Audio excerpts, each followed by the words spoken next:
Salve galera, como é que vocês estão? Tudo bem com vocês? Mais um vídeo aqui do canal Brown Fogo, absolutamente tudo sobre Botafogo de Futebol e Regatas. Vamos pra cima porque a gente tem muita coisa pra falar, na verdade nem muita coisa, né? A gente tem aí pra repercutir, né? O 0x0 entre Botafogo e Boa Vista. O Botafogo tá classificado pra final da Taça Rio, né? Da inútil Taça Rio contra o Bangu. Inútil esse ano porque o Botafogo já tá classificado nesse novo formato pra Copa do Brasil, né?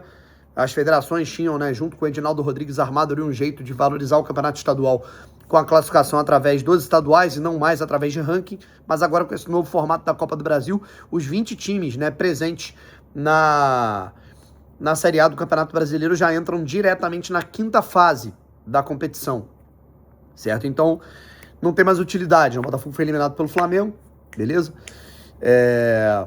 E vamos ver o que teremos aí, né? Na verdade, o que a gente vai ter, na verdade, é o Botafogo fazendo jogos treino, como a gente teve hoje. O Botafogo já tinha feito 2x0, né, no jogo contra o Boa Vista em Saquarema, logo depois da altitude lá na Bolívia. Aí o Botafogo venceu o Nacional de Potosí por 2x0 e hoje entrou em campo, né?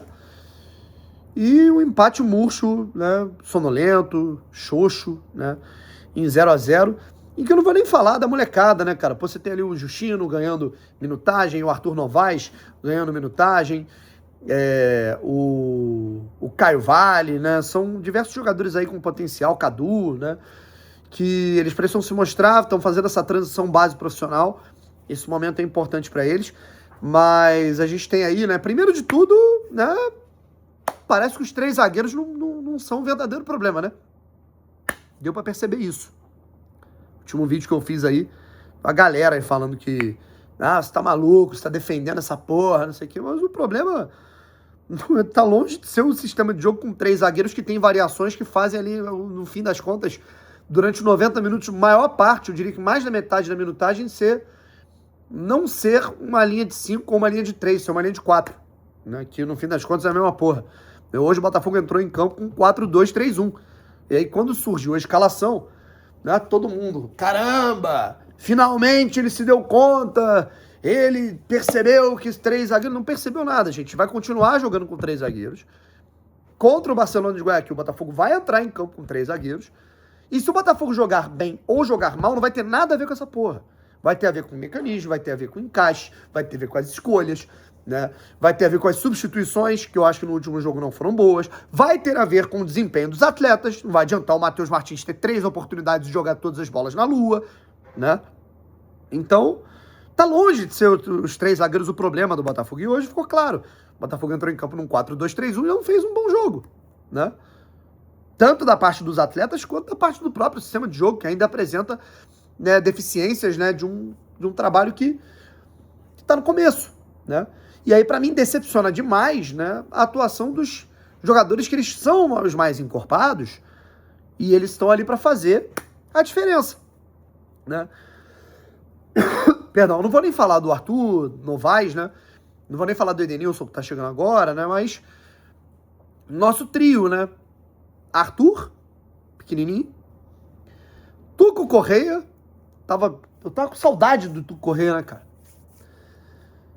Mas tá voltando de lesão, então eu vou tentar dar um desconto, né? Mas é difícil, cara, é difícil mesmo. E o Arthur Cabral, né? Assim, a gente tá vendo uma alternância, né, dos jogos importantes do Léo Link e nos jogos no Campeonato Carioca, o Raul. O Neto não tem ficado nem no banco. E pelo que eu pude apurar, o Neto não está machucado, não tem nenhuma lesão, tá? Mas eu tô achando, tá? Enfim, que o Neto tá de saída do Botafogo. Tá? Eu acho que depois de todas as falhas, toda a repercussão negativa, o cara de titular do Botafogo, ele não ser nem relacionado, né? Ele passar a não ser relacionado por uma opção técnica, eu tava achando que era uma situação de resguardá-lo um pouco, tal, mas dá pra perceber que é uma situação ali que pode ser que ele saia em breve do Botafogo. Beleza? Até com essa busca, né, do Botafogo por um novo goleiro, né, que é o Matheus Magalhães, que tá vindo lá do Estrela Vermelha, da Sérvia, né, pode ser um bom indicativo de que o o Neto tá se despedindo, né? E que é aquilo que a gente falou, né? Não deu certo, né?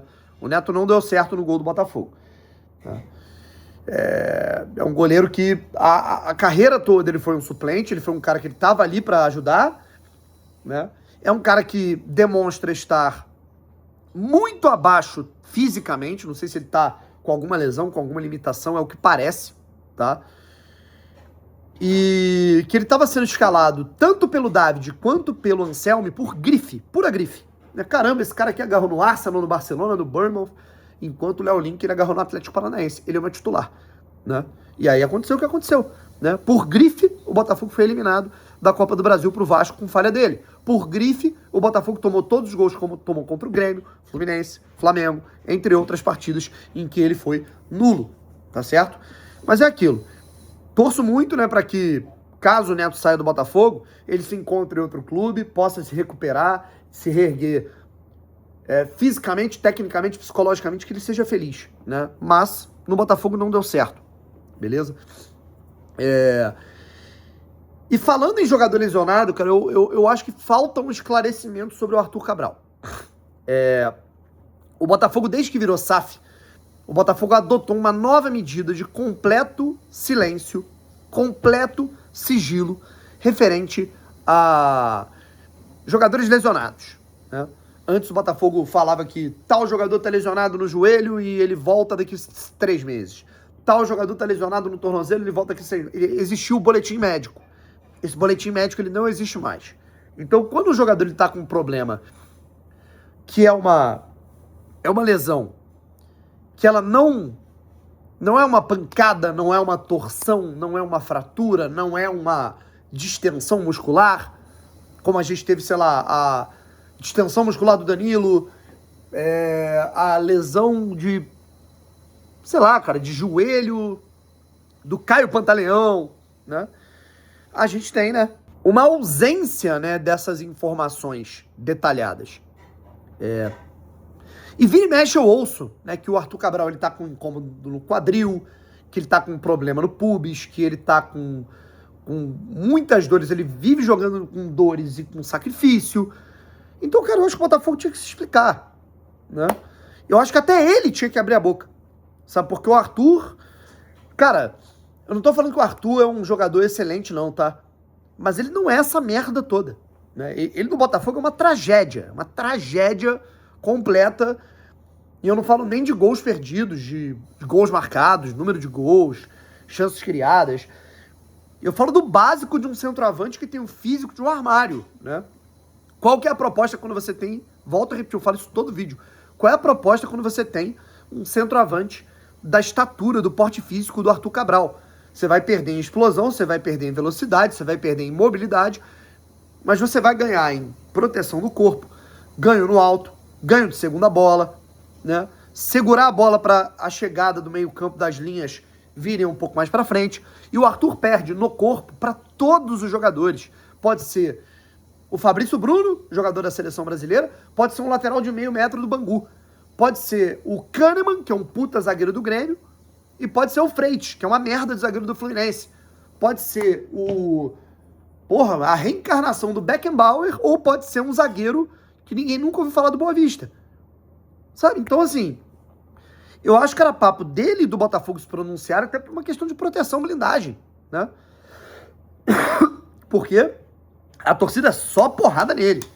E com razão, ele não tá jogando nada, né? E o Botafogo não fala nada, e ele também não fala nada. Tipo assim, se ele vira e fala, meu irmão, tô jogando no sacrifício, tô tudo fudido, tô tentando correr, não quero ficar 4, 5 jogos fora, porque eu tô sendo pago pra jogar, muito bem pago, e eu não quero perder a oportunidade de jogar, né, e de contribuir. Porra, cara, eu acho que a torcida do Botafogo vai falar, caralho, esse cara ele tá me irritando em campo, mas ele tá demonstrando esforço, eu vou começar a apoiar esse cara. Sabe? Então, acho que se existe isso mesmo, as partes têm que se entender primeiro, esse cara tem que se tratar, né? Esse é o básico de tudo. Mas, enfim. O Joaquim Correa eu vou dar um desconto, porque, cara, é a volta dele de lesão, né? Ele teve uma lesão, sofreu uma pancada no início dos treinamentos. O que se fala eu não vi os treinamentos, não posso falar, é que ele estava se rendendo, estava tendo um rendimento bem interessante nos primeiros treinos do Anselmi, mas teve essa lesão chata que fez com que ele perdesse aí 1 mês e meio, né, de temporada. E vamos ver como é que ele volta agora, mas ainda voltou na marcha lenta. O Arthur, cara, num jogo desse o Arthur tinha comandado, do jeito que ele foi bem e marcou gol, né, no último jogo em Saquarema. Mas enfim, volto a repetir, acho que existem erros e acertos no Anselmi, mas acho que não tem nada a ver com 3 zagueiros. Acho que o Botafogo demonstra limitações de elenco, e é por isso que eu falo, né, que nós hoje, em 2026, estamos muito mais para o que éramos em 22 e 23 do que para 24, por tamanho de elenco, por orçamento, por investimento, pela qualidade do time. Aí falam que eu sou pessimista, por isso não é pessimista, é realismo, é realidade, né? E vamos ver o que vai acontecer. O Botafogo agora se prepara, treina, viaja para Guayaquil e vai ter um jogo muito difícil na semana que vem, claro, né, com um time completamente diferente desse que entrou em campo hoje. Um abraço, tamo junto e fui.